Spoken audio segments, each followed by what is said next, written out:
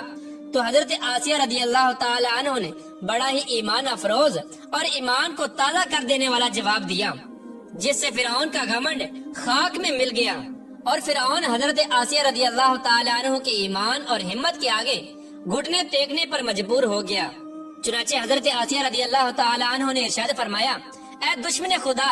اور ظالم انسان، تو میرے وجود پر تو قادر ہو سکتا ہے، لیکن میرا دل اللہ تبارک و تعالیٰ کی پناہ میں ہے۔ اگر تو میرے جسم کے ہر حصے کو بھی کاٹ دے تب بھی میرا عشق اور ایمان اللہ تبارک و تعالیٰ کی بارگاہ میں بڑھتا چلا جائے گا۔ اسی دوران جب حضرت آسیہ رضی اللہ تعالی عنہ پر ظلم و ستم کے پہاڑ گرائے جا رہے تھے، حضرت موسیٰ علیہ السلام وہاں سے گزرے تو حضرت موسیٰ علیہ السلام سے حضرت آسیہ رضی اللہ تعالی عنہ نے پوچھا، کیا میرا رب مجھ سے راضی ہے؟ تو حضرت موسیٰ علیہ السلام نے ارشاد فرمایا، اے آسیہ رضی اللہ تعالی عنہ، آسمان کے فرشتے تیرے انتظار میں ہیں اور اللہ تبارک و تعالیٰ تیرے ایمان اور تیرے کارناموں پر فخر فرماتا ہے۔ آپ اللہ تبارک و تعالیٰ کی بارگاہ میں سوال کریں، آپ کی ہر حاجت پوری کی جائے گی۔ اس وقت حضرت آسیہ رضی اللہ تعالی عنہ نے اللہ تبارک و تعالیٰ کی بارگاہ میں یہ دردناک دعا کی، اے میرے پروردگار، میرے لیے اپنے پاس جنت میں ایک گھر بنا اور مجھے فرعون اور اس کے ظلم سے نجات دے اور مجھے ان ظالموں سے نجات بخش۔ ادھر جب فرعون نے حضرت آسیہ رضی اللہ تعالی عنہ کو ایمان سے دور کرنے کی تمام تر کوششیں کر لی اور ہر کوشش کے اندر ناکامی کا سامنا کرنا پڑا، تو اس وقت فرعون نے حضرت آسیہ رضی اللہ تعالی عنہ کو شہید کرنے کا فیصلہ کر لیا، اور آخری حربے کے طور پر فرعون نے اپنے کارندوں سے کہا کہ ایک بہت بڑی چٹان لے کر آؤ، اگر یہ چٹان دے کر اپنے ایمان پر قائم رہتی ہے تو یہ چٹان اس پر گرا دینا، اور اگر یہ ایمان سے پھر جاتی ہے تو پھر یہ میری بیوی ہے۔ پیارے دوستو، اس خوفناک منظر کے وقت جہاں ایک طرف زندگی ہے اور دوسری طرف موت کھڑی ہے، تو اس وقت حضرت آسیہ رضی اللہ تعالی عنہا نے آسمان کی طرف نگاہ اٹھا کر دیکھی تو جنت کے اندر اپنا سفید موتیوں والا محل نظر آیا، جس سے آپ کا ایمان مزید بڑھ گیا، اور اسی حالت میں آپ کی روح پرواز کر جاتی ہے، اور اس کے بعد آپ رضی اللہ تعالی عنہ کے جسم مبارک پر وہ چٹان گرا دی جاتی ہے، اور وہ چٹان ایسے بدن پر گرتی ہے جس میں روح نہیں ہوتی۔ اس دردناک واقعے کے دوران جب فرعون اپنی بیوی پر طرح طرح کے ظلم کر رہا تھا، اس وقت اللہ تبارک و تعالی نے اپنے فرشتوں کو حضرت آسیہ رضی اللہ تعالی عنہ پر مقرر کر دیا تھا، اور وہ فرشتے حضرت آسیہ رضی اللہ تعالی عنہ پر سایہ کیے ہوئے تھے، اور ان کو جنت کے اندر اپنا مقام دکھا دیا تھا، جس کی وجہ سے حضرت آسیہ رضی اللہ تعالی عنہ کا ایمان مزید مضبوط ہو گیا، اور فرعون کی تمام مصیبتوں کو آپ بھول گئی۔ اس طرح حضرت آسیہ رضی اللہ تعالی عنہ نے دنیا کی تمام تر تکالیف اور مصیبتوں کو برداشت کیا، لیکن اللہ تبارک و تعالی کی وحدانیت کو نہیں چھوڑا، اور پھر اللہ تبارک و تعالی نے حضرت آسیہ رضی اللہ تعالی عنہ کو وہ مقام عطا فرمایا جو مقام آج تک کسی کو نہیں ملا۔ حضرت آسیہ رضی اللہ تعالی عنہ جب جنت میں جائیں گی تو اللہ تبارک و تعالی ان کو یہ نعمت عطا فرمائے گا کہ وہ جنت میں حضور پاک صلی اللہ تعالی علیہ وآلہ وسلم کی زوجہ محترمہ ہوگی، اور اللہ تبارک و تعالی ان کا شمار حضور صلی اللہ تعالی علیہ وآلہ وسلم کی ازواج مطہرات میں فرمائے گا۔ اللہ تبارک و تعالی سے دعا ہے کہ اللہ تبارک و تعالی ہمیشہ اپنا عشق اور ایمان سلامت رکھے، اور حضور صلی اللہ تعالی علیہ وآلہ وسلم کی محبت کے اندر جینا مرنا نصیب فرمائے۔